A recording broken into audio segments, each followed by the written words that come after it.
মহিলাদের আসরের আজকের ইংরেজি বছরের প্রথম দিনে আমাদের সঙ্গে অতিথি হিসেবে রয়েছেন অভিনেত্রী এবং প্রযোজক, এবং তার আরও অনেক পরিচয় রয়েছে। একে একে অবশ্যই আজকে সবটুকু নিয়ে আপনাদের সঙ্গে তিনি তার অভিজ্ঞতা এবং তার কাজের জগৎ ভাগ করে নেবেন। আমাদের সঙ্গে রয়েছেন অর্পিতা চট্টোপাধ্যায়। আপনাকে স্বাগত। অনেক অনেক ধন্যবাদ সোমা।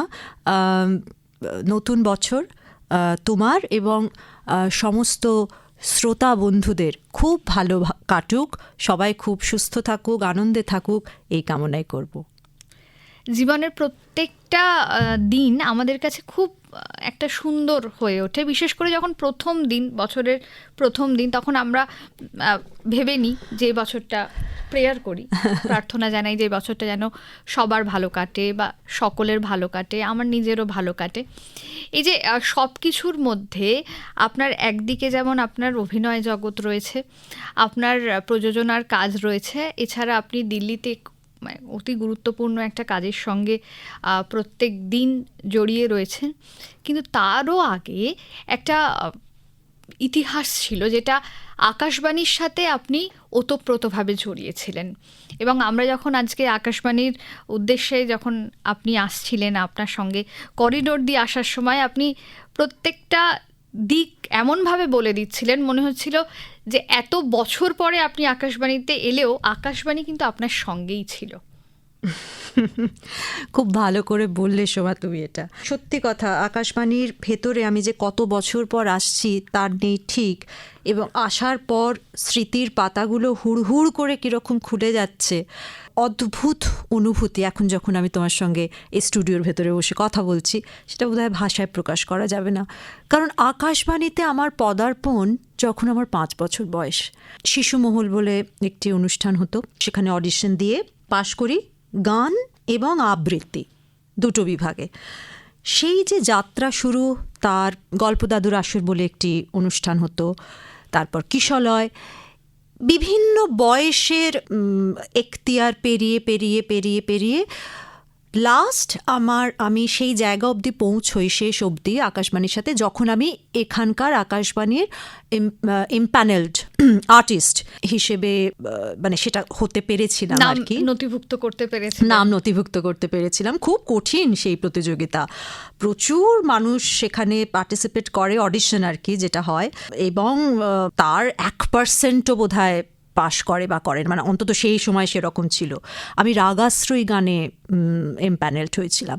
সো যাই হোক, তো তখন তো সে বুঝতেই পারছো 5 বছর থেকে আমার মনে হয় 15-16 বছর অবধি, মানে এত বছরের যখন শিশু, তার কিশোরী, তারপরে যুবতী, হ্যাঁ, তো এই রকম পুরো ফেজটা আমার কিন্তু নিয়মিতভাবে আকাশবাণীতে আসা, বড় হওয়া। মজা করে বলতেই পারি আমি যে আমার বাড়ির পরে চোখ বেঁধে দিলেও যে জায়গাটায় হোঁচট না খেয়ে তত্তর করে এগিয়ে যাব, জানি কোথায় কি আছে, কোন বাঁক কখন, সেটা বোধহয় আকাশবাণী। এই যে বলছিলেন যে আকাশবাণীর শিশু মহলে এখনও সেই বড় ঘরটা একই রকম রয়েছে, এখনও সেখানে কচিকাচারা আসে, তাদের বিভিন্ন অনুষ্ঠান হয়।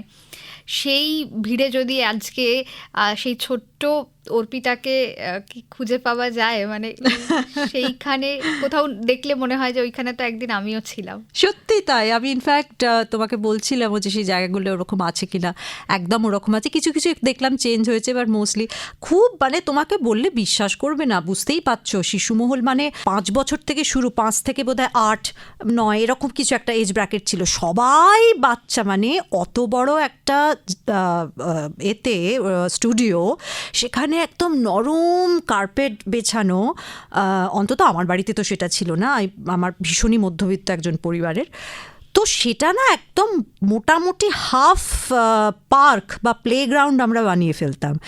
এবং ইন্দিরাদি বলে কেউ একজন মানে কন্ডাক্ট করতেন ওই শোটা, তিনি যখন ঢুকে আর কি মোটামুটি ধমক দিত, এই বাচ্চারা সবাই লাইন দিয়ে এবার বসো, চুপ করো, মানে এই লেভেলে হচ্ছে আর কি। কারণ তখন তো অত ছোট কেউ, কারুর মধ্যেই কোনো প্রতিযোগিতা সুলভ মনোভাব ছিল না। এটা যে এত ইম্পর্ট্যান্ট একটা জায়গা, এরকম একটা গুরুগম্ভীর দায়িত্ব যে তোমাকে কাউকে গান গাইতে হবে, কাউকে আবৃত্তি করতে হবে, কোনো তাতে ছ্যাদব্যাদে নেই। আমরা ওই কার্পেট পেয়ে গড়াগড়ি খেয়ে ডিগবাজি খেয়ে ফাটিয়ে দিচ্ছি আর কি। মানে তখন ওটা তো একটা আনন্দের একটা ভাগ ছিল, এবং সত্যি কথা পড়াশুনোর পাশাপাশি নিজেকে এই ধরনের পারফর্মিং আর্টসের ক্ষেত্রে নিজেকে দীর্ঘদিন চর্চা করলে তবে একটা জায়গায় গিয়ে তো দাঁড়ানো যায়। এবং আকাশবাণীর প্রত্যেকটা যে অডিশন হয়, প্রত্যেকটা অডিশনই ভীষণ টাফ হয়, প্রত্যেকটা প্রচণ্ড কঠিন এখনো না, এখনো। এবং সেটা প্রত্যেক সময় একটা নিয়ম করে এখানে সেই অডিশনে বসতেই হবে, এরকম একটা বিষয়। কঠিন করে দিত বিষয়টাকে। বিচারকদের দেখা যায় না। হ্যাঁ, তুমি একটা বন্ধ ঘরের মধ্যে, এবং সেটা সাউন্ড প্রুফ, হ্যাঁ, ঢুকলে নিজের নিঃশ্বাস নিজেই পাওয়া যাচ্ছে, কিরম একটা লাগছে, প্রচণ্ড বুক ঢিপ ঢিপ করছে। এবার যদি বিচারকদের অন্তত দেখা যায়, তাদের বডি ল্যাঙ্গুয়েজ দেখা যায়, সেটা একটা কোথাও একটা সহজ হয়। মানে কথাগুলো ভেসে আসছে কিন্তু তারা দেখা যাচ্ছে না। এবার তুমি একটা মানে অদৃশ্য একটা কোথাও থেকে একটা আওয়াজ আসছে, হ্যাঁ এবার শুরু করুন, এইবার তুমি ওই দেওয়ালের দিকে তাকিয়ে গান গাইছো আর কি। এবং গানটা যে কোনো সময় কিন্তু তারা বন্ধ করে দিতে পারেন, হয়তো পুরোটা শুনলেন বা শুনলেন না, 1/3 শুনলেন, 1/5, আবার হঠাৎ করে একটা হ্যাঁ অনেক ধন্যবাদ। এই যে পুরো বিষয়টা হঠাৎ কোথা থেকে কি শিশুমহল গল্পদাদুর আসর পরে আমার পুরো ফোকাসটা হয়ে গেছিল গান। তো সেই কারণে আমার আবৃত্তি এই দুটো, মানে তখন আমার এখন মনে আছে, মানে এখন মনে পড়ছে রাদার, আমার প্রথম আবৃত্তি শিশুমহলে ছিল রবীন্দ্রনাথ ঠাকুরের তাল গাছ এক পায়ে দাঁড়িয়ে সব গাছ ছাড়িয়ে উকি মারে আকাশে, এইটা, আর কাজী নজরুল ইসলামের খুকু ও কাঠবেড়ালি। এগুলো তো মানে ছোটবেলার খুব জনপ্রিয়। এবং দেখুন এই কিরকম একটা মানে আমি একটা সংযোগ করতে পারছি, সেটা হচ্ছে এই যে রবীন্দ্রনাথ ঠাকুরের আপনি যে কবিতাটা আবৃত্তির ক্ষেত্রে বললেন যে তাল গাছ এক পায়ে দাঁড়িয়ে সব গাছ ছাড়িয়ে উকি মারে আকাশে, সেই দিনকার সেই ছোট্ট অর্পিতা সত্যিকারেই কিন্তু অনেকটা পথ পেরিয়ে, এবং সেই সলতে পাকানোর কাজটা কিন্তু আকাশবাণীর সাথে আপনার ওই দীর্ঘদিনের ওই পথ চলাটা। একেবারেই তাই। একজন যে কোনো মানুষের ক্ষেত্রে তার যখন ফর্মেটিভ এজ, সেই সময় সে কিভাবে বড় হচ্ছে, কাদের সাথে বড় হচ্ছে, কোথায় কোথায় যাচ্ছে, তার মানসিক বিকাশে ভীষণভাবে এফেক্ট করে, প্রতিফলিত হয় সেটা। তো সেই জায়গা থেকে যেহেতু আকাশবাণীর সাথে আমার ওই 5 বছর বয়স থেকে 15 বছর, ঠিক ওই একদম চরিত্র গঠনের যে সময়টা, সেইটার সাথে আকাশবাণী ওতপ্রোতভাবে জড়িত ছিল সেই সময়টার সাথে। তাই জন্য আজকে আমি যেটুকুই তার অনেকটা অবদান কিন্তু আকাশবাণীর সেই দিনগুলো, সেই মানুষগুলো, সেই শিক্ষাগুলো। পরবর্তীকালে আপনি মডেলিং দিয়ে আপনার কাজ শুরু করলেন, এবং 1999-এ কাজ শুরু করলেন প্রভাত রায়ের ছবির হাত ধরে। কমার্শিয়াল ছবি, কিন্তু শুধু কমার্শিয়াল ছবি না, আপনি বহু ধারার ছবি করেছেন, এবং হিন্দিতেও আপনি কাজ করেছেন, হিন্দি ভাষাতেও আপনি কাজ করেছেন। কাজের পরিধি বহু রয়েছে। আপনার সবচেয়ে ভালো লাগার ক্ষেত্র কোনটা যদি বলা হয়, তাহলে কি বলবেন? Performing arts. সেটা নাচ হতে পারে, গান হতে পারে, অভিনয় হতে পারে, যে কোনো ক্রিয়েটিভ জিনিস, স্পেশালি ক্রিয়েটিভটা অনেকটা বড় একটা ছাদ। আমি তাই জন্যে খুব স্পেসিফিক্যালি বলবো পারফর্মিং আর্টস। এইটাই আমি গান শিখতে, নাচ শিখতে শুরু করি 5 বছরেরও আগে, মানে 5 বছরে আমি অডিশন দিয়েছি, মানে বুঝতেই পারছো যে আমার শেখাটা কিন্তু তার আগে শুরু হয়েছিল। মানে আমার হারমোনিয়ামে আমার হাত যেত না বেলো অবধি, এটা আমার মনে আছে। মাস্টারমশাই কোলে বসিয়ে একটু মানে উঁচু করে আর কি হাতটা যেত, বা কখনো কখনো উনি বেলোটা করছেন, আমি বাজাচ্ছি। সেই রকম একটা বয়স থেকে আমার গান শেখা এবং নাচ শেখা দুটোই, আবৃত্তিটা আরেকটু পরে। তাই জন্যে পারফর্মিং আর্টসটা না কোথাও সময় আমার একটা অভ্যেসে দাঁড়িয়ে গেছে। এটা যে আলাদা কিছু, এটা যে একটা কিছু করা আলাদা করে, হ্যাঁ, একটা বড় ভারী নাম পারফর্মিং আর্টস, তার বাংলা যাই হোক না কেন, তো সেইটা বোধহয় সেরম বিষয়টা নয় আর কি আমার ক্ষেত্রে, এটা একটা কোথাও অভ্যেস। এবং প্রত্যেকটা তো ভালোবাসার জায়গা থেকে অভ্যেস, এবং অভ্যেসের জায়গা থেকে সেটাই আপনার পেশা, নেশা, সব কিছু মিলেমিশে একাকার হয়ে গেছে। এবং তার পাশাপাশি আপনি এখন বেশিরভাগ সময়টা কলকাতা এবং দিল্লি ভাগ করে করে কাটাতে হয়, মানে বহু ভূমিকায় এখন আপনি নিজে রয়েছেন। অভিনয় তো রয়েছে, তার পাশাপাশি প্রযোজনা রয়েছে, তার পাশাপাশি নতুন কাজ আসছে, তার পাশাপাশি দিল্লিতে একদম একদম কর্পোরেট স্টাইলে যে কাজকর্ম সেটাও চলছে। একেবারেই তাই। প্রযোজনা আর আমার দিল্লির আসা যাওয়া থাকা ওটা একেবারেই রিলেটেড। আমার যে, তো এটাও আমার জীবনে প্রথমবার যে একটা কর্পোরেট স্ট্রাকচারে কাজ করার অভিজ্ঞতা আমার কোনো দিন ছিল না। তো সেটা একটা নতুন অভিজ্ঞতা। প্রত্যেক দিন ভুল করছি, প্রত্যেক দিন শিখছি, প্রত্যেক দিন বকা খাচ্ছি, প্রত্যেক দিন শিখছি এই স্ট্রাকচারটাকে বুঝতে আর কি। বাট হ্যাঁ, এইভাবেই এতগুলো ভূমিকা না, প্রযোজক হিসেবে আগেও কাজ করেছি, গানের ওপারে প্রযোজনা আমারই, কিন্তু তখন কর্পোরেট স্ট্রাকচার ছিল না। এখন সেটা একটা নতুন জিনিস যেটা আমি প্রত্যেকদিন শিখছি। আপনার অভিনয় জগতের আপনি একেবারে যখন পিকে রয়েছেন তখন আপনি ব্রেক নিলেন, বিরতি, এবং মেয়েদের অনেকগুলো ভূমিকার মধ্যে সবচেয়ে গুরুত্বপূর্ণ ভূমিকা মা হিসেবে তখন পালন করেছেন। আচ্ছা, বিরতি এই যে নেওয়াটা, এটা সেটা তখন আপনার সময়, তখন আপনার দাবি করছে আপনাকে বিরতি নেওয়া, কিন্তু এই বিরতি নেওয়াটাকে আপনি কিভাবে কাজে লাগালেন? মানে পরবর্তীকালে তো ফিরতে হলো, এবং ফিরবেন এটা তো আগে থেকেই নিশ্চয়ই জানতেন। এই সময়টাকে কিভাবে কাজে লাগালেন, মানে সন্তানকে বড় করার পাশাপাশি? ওই সময়টা আমি প্রথম প্রযোজনার কাজে আসি। সো এই সময়টা আমার কাছে অত্যন্ত গুরুত্বপূর্ণ, যে ভাগ্যিস ব্রেকটা নিলাম। আমি জানতে পারলাম যে আমি প্রযোজনাটাও করতে পারি, না হলে হয়তো এই দিকটা আমি নিজেই কোনো দিন ইনভেন্ট করতে পারতাম না। তো সমস্ত কিছুরই একটা ভালো জিনিস থাকে। তো এটা সবসময় আমাকে বলে যে ওই অত পিকে থেকে তুমি কেন এটা করলে।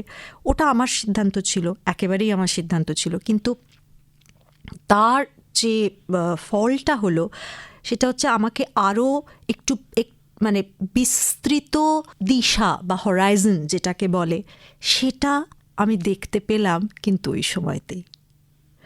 তখন নিয়মিত আমি বিভিন্ন বড় বড় জিইসি বলতে যা বোঝায় টেলিভিশন চ্যানেল, নিয়মিত আমি শো প্রডিউস করেছি, ধারাবাহিক প্রডিউস করেছি। গানের ওপারে সেই সময় হয়েছে প্রযোজনা করা। তো হ্যাঁ, আমার তো মনে হয় যে ওই সময়টা আমি থ্যাঙ্কফুল যে ওই সময়টা এসেছিল এবং আমি ব্রেক নিয়েছিলাম। তার মানে বিরতিটা জীবনে খুব প্রয়োজন, নিজেকে রিইনভেন্ট করাটা প্রয়োজন। যেটা করে যাচ্ছ, করে চলেছ, একটা কোথাও তুমি খুব কমফোর্টেবল হয়ে গেছো, সেই জোনটা থেকে বেরিয়ে সেখানে থেমে আর একটা নিজেকে রিইনভেন্ট করা, যেটাকে বলে বিরতির পরে ফিরে আসছি, হয়তো অন্যভাবে, একদমই তাই, অন্য ভূমিকায়। তো সেইটা তো নিজেকে রিইনভেন্ট করা, যে এটা তো তুমি পারো সোমা, তুমি আজকে যে কাজটা করছো, এত বছর ধরে করছো, সেটা তো তুমি পারো, এত ভালো কথা বলো তুমি, এত ভালো ওরেটার, এত ভালো সঞ্চালনা করো, এটা তো তুমি পারো। তুমি কি সত্যি জানো যে হয়তো এটার মতোই বা এর থেকে আরও বেশি ভালো তুমি হয়তো কিছু জানো বা পারো? সেই সুযোগটা তখন আপনার হয়ে গেছিল। একদমই তাই। এই যে বিভিন্ন চরিত্রে আপনাদের অভিনয় করতে হয়েছে, কখনো কখনো চরিত্রের মতো হতে হয়েছে, আবার কখনো কখনো আপনি নিজেও তো পছন্দ করার সুযোগ পেয়েছেন যে না, আমি এই চরিত্রটায় অভিনয় করতে চাই। কাছে যখনই কোনো কাজ এসেছে তখন আমি প্রথম যেটাতে ফোকাস করেছি বা করি সেটা হচ্ছে স্ক্রিপ্টটা আমি পড়ি। সেটা যদি আমার কাছে ভালো লাগে তাহলেই পরবর্তী জায়গায় কথাবার্তা যায়। যদি স্ক্রিপ্টটা ভালো না লাগে তাহলে আমি মানে সেই কাজটা আর হয় না আর কি। মানে অনেক সময় হয়, ধরো আমার স্ক্রিপ্টে আমার চরিত্রটা হয়তো খুব ভালো করে লেখা, বা আমি হয়তো প্রধান চরিত্র, যাই হোক, কিন্তু স্ক্রিপ্টটা ভালো না মানে গল্প বলাটা ভালো না, বুঝতে পারছো, স্টোরি টেলিংটা ভালো না, সেইটা না একটা মানে একদম এ ফর অ্যাপেলের মতো, সেই জায়গাটা খারাপ হলে বা ঠিক না হলে সেই প্রজেক্ট ঠিক হওয়াটা প্রায় অসম্ভব। তাই জন্য ওটাই আমি প্রথমে দেখি যে গল্পটা কীরকম, গল্প বলাটা কীরকম। তা অভিনয়ে হাতে ধরে তো শেখানো যায় না, কিন্তু কোথাও যদি ধরুন যারা আজকের দিনে দাঁড়িয়ে ভাবছেন যে না অভিনয়কে পেশা করবেন বা অভিনয় ভালোবাসেন, সেইটাকে নিয়েই জীবনে এগোবেন, তাদের ক্ষেত্রে আপনি কি বলবেন? মানে কোনটা দিয়ে যদি তারা শুরু করেন যেখানে সত্যিকারে তারা অভিনয়টা শিখতে পারবেন? অভিনয় শেখার তো এখন বিভিন্ন রকমের জায়গা হয়েছে, আগেও ছিল, মানে ধরো এখন অনেক প্রাইভেট ইনস্টিটিউশনও হয়েছে, এখন অনেক অ্যাক্টিং কোচ এরকম মানুষও প্রচুর আজকাল কাজ করছেন। সেই সুবিধেগুলো এখন আছে, আগেও ছিল, এতটা ছিল না হয়তো, কিন্তু ছিল। আমার ক্ষেত্রে কখনোই এরকম কোনো যেটাকে বলে যেটা কি বলবো, মানে যে শিক্ষাটা কোনো একটা স্কুল থেকে বা ইনস্টিটিউট থেকে পাওয়া, সার্টিফিকেট পাওয়া, সেরকম শিক্ষা আমার কোনো দিন ছিল না। নট অনলি দ্যাট, আমি কখনো যখন অভিনয় করতে শুরু করি তার আগে কখনো থিয়েটারও করিনি। আমি যেটা করতাম সেটা হচ্ছে নাচের মাধ্যমে যেটা সুবিধা হয় অভিনয়ের ক্ষেত্রে সেটা হচ্ছে যে মুখের বিভিন্ন রকমের এক্সপ্রেশনস যেটা নবরস থেকে আসে, সেই বিভিন্ন ধরনের এক্সপ্রেশন বা ফেশিয়াল মাসলসগুলো কিভাবে কাজে লাগাতে হয়, সেই একটা জিনিস যদি তুমি নাচ শেখো সেটা চলে আসে, সেটা সাহায্য করে অভিনয়ের ক্ষেত্রে। এবং একটা বডি ল্যাঙ্গুয়েজ, একটা কোঅর্ডিনেশন, একটা রিদিম, সেইটাও সাহায্য করে। আর তারপরে অবজারভেশন, বিভিন্ন রকমের মানুষ, বিভিন্ন রকমের চরিত্র আমি ভীষণ অবজার্ভ করি। সেটা আমার কাজের জন্যে যে করি সেটা নয়, আমি ছোটোবেলা থেকেই আমার এটা খুব ভালো লাগতো, অবজার্ভ করা এবং কপি করা, যে এই মানুষটা এভাবে হেঁটে গেল, এই মানুষটার এটা একটা ম্যানারিজম আছে, এটা খুব ফানি বা এরকম। তো আমি আমার ফ্যামিলির মধ্যে ছিলাম মানে হচ্ছে যাকে বলে দ্য এন্টারটেনার বা জোকার, মানে যে কোনো পার্টি, বাড়ির তখন পার্টি নয়, মানে যা হয় কোনো আত্মীয় স্বজন অনুষ্ঠান, গেট টুগেদার হতো, আমাকে সেখানে পারফর্ম করতেই হবে। নয় আমি আবৃত্তি করছি, নয় আমি গান গাইছি, বাট মানে হায়েস্ট সেলিং যেটা ছিল সেটা হচ্ছে কপি করা। তো পাড়া প্রতিবেশী, আত্মীয় স্বজন, যে কোনো বয়সী, যে কোনো জেন্ডার, আমি কিন্তু কপি করতে মাস্টার। এইটার মানে বুঝতে হবে যে এটা করতে পারছে তার মানে সে সেই চরিত্রটাকে কত ভালো করে অবজার্ভ করছে। এবং কপি করা মানে তো এনাক্ট করা, তার মানে তুমি পরবর্তীকালে ওরকম কোনো একটা চরিত্র করছো, তার মানে তো তুমি সেই মানুষটা হয়ে উঠছো, তার মানে সেই মানুষটা হয়ে ওঠার মতো ক্ষমতা তোমার আছে, আমার ছিল। তখন জানতাম না, এখন বুঝতে পারি যে আমি অনেক ছোট থেকে এই কপি করাটা আর কি ভীষণ করে থাকি। মডেলিং দিয়ে তারপরে আমার ছবির জগৎ থেকে আমাকে ডাকা হয় আর কি। সো 99-এ আমার মনে হয় প্রথম ছবি, তাই না? প্রভাত রায়ের ছবি দিয়ে তুমি এলে তাই। তুমি এলে তাই এর পরে এক এক করে উৎসব, তারপরে বিভিন্ন গুরুত্বপূর্ণ চরিত্র, ঋতুপর্ণ ঘোষের সঙ্গে আপনার কাজ, এবং সেটা তো আপনার কাছে একটা বিশেষভাবে প্রিয় সেই ফেজটা। সেই ফেজটার মধ্যে দিয়ে যখন যাচ্ছি সেটা যে একটা বিশেষ ফেজ সেটা বুঝতে পারিনি।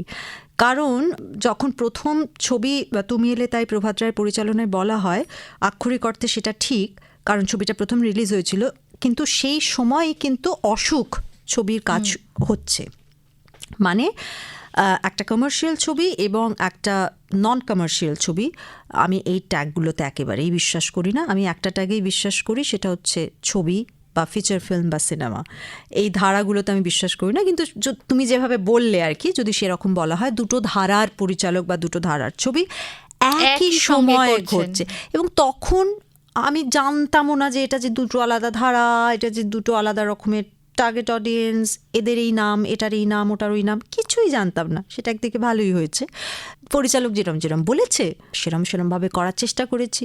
তার জন্যে প্রচুর বকা খেয়েছি ঋতুদার কাছে, সেই বকা খাওয়াটা শেষ দিন অবধিও ছিল যদিও, বাট যাই হোক, এই বকা খেতে খেতে বিভিন্ন পরিচালকদের কাছ থেকেই শিখেছি কাজ।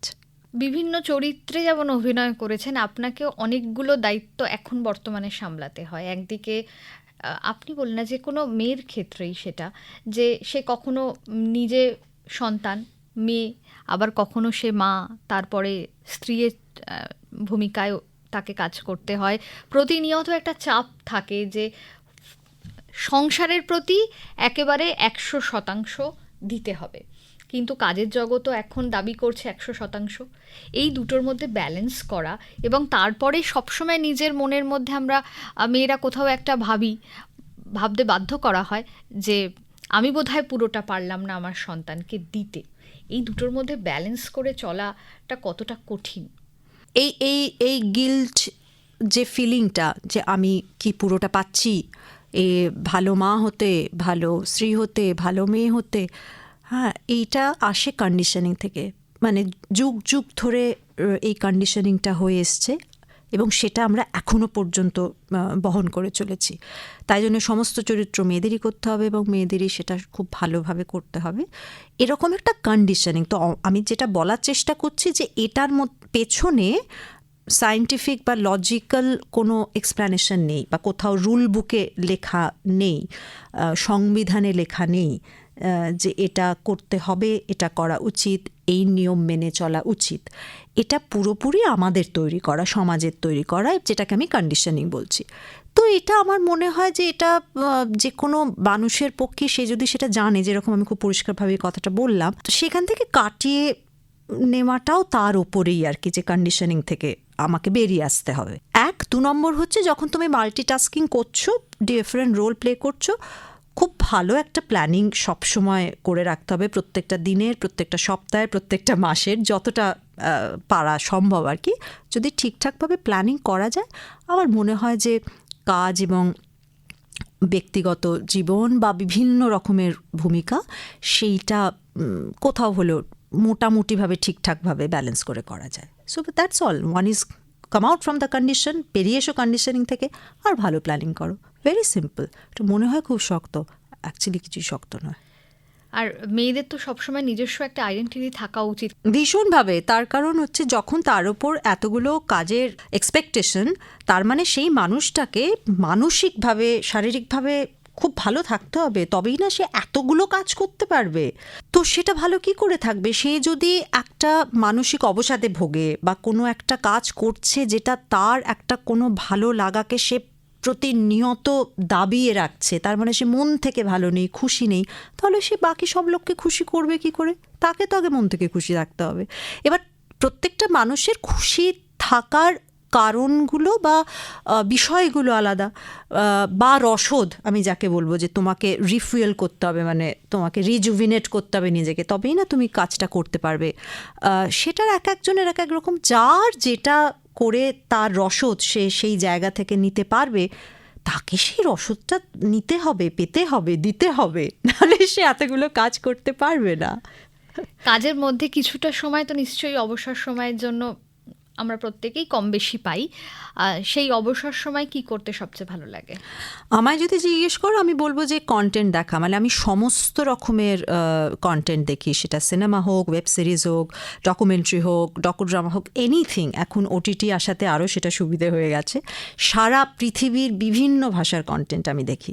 হ্যাঁ, বলতে পারো খানিকটা আমি ফরচুনেট, যেটা আমার কাজের জায়গাটাতেও বিরাট সাহায্য করে।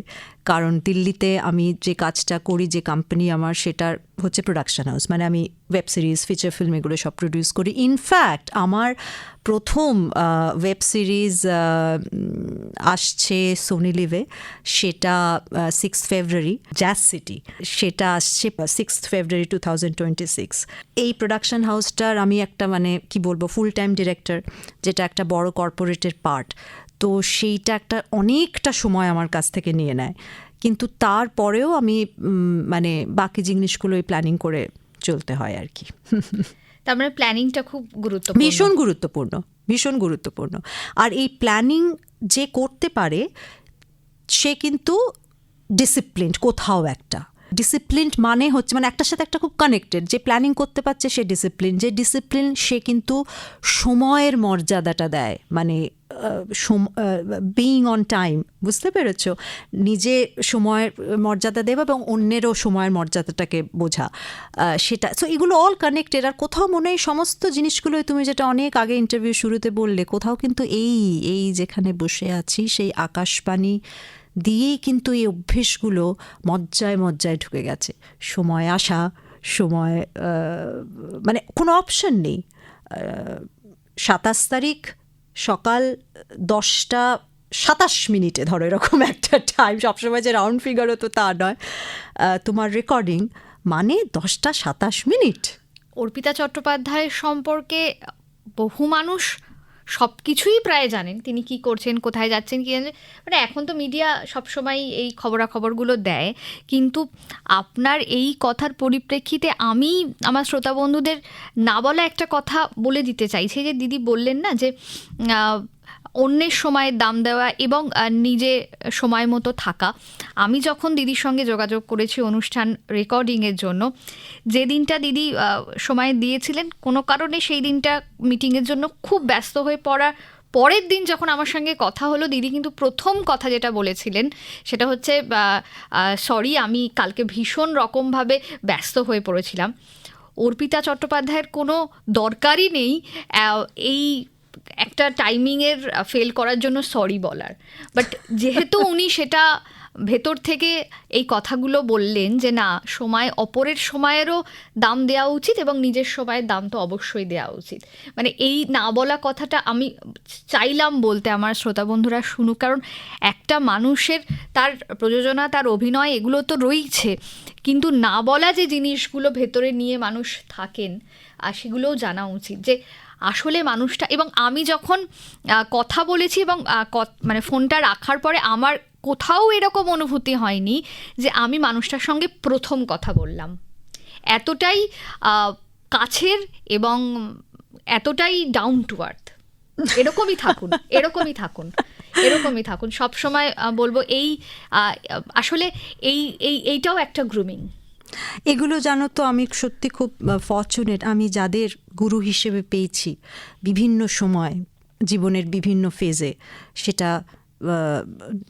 গানের ক্ষেত্রে গুরুজি হতে পারেন, নাচের ক্ষেত্রে গুরুজি হতে পারেন, এখন কর্পোরেট লাইফেও আমার একজন মেন্টর আছেন, বন্ধু আছেন। প্রত্যেকটা সময় এই সমস্ত মানুষদের কাছ থেকে যেগুলো শিখেছি, যা দেখেছি, যে অত অত অত গুণী মানুষ তারা, কিন্তু এক